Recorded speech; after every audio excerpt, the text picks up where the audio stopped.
High বন্ধু, কালবৈশাখী ঝড়ে কলকাতা ভেসে যাচ্ছে। এত বৃষ্টি হয়েছে,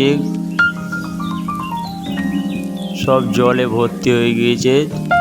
ছোট ছোট অল্টো গাড়িগুলো মনে হচ্ছে লঞ্চের মতো ভেসে বেড়াচ্ছে। বড় বড় সমুদ্রের ঢেউর মতো ঢেউ দিচ্ছে।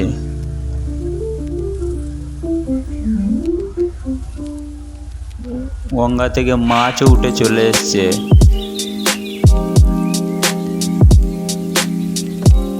এক হেঁটো জল হয়ে গিয়েছে গোটা কলকাতায়, জলে ভর্তি।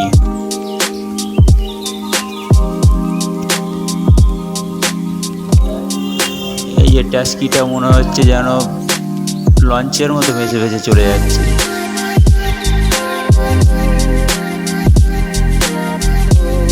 প্রচুর জল, এত বৃষ্টি হয়েছে, জলে পুরো ভর্তি।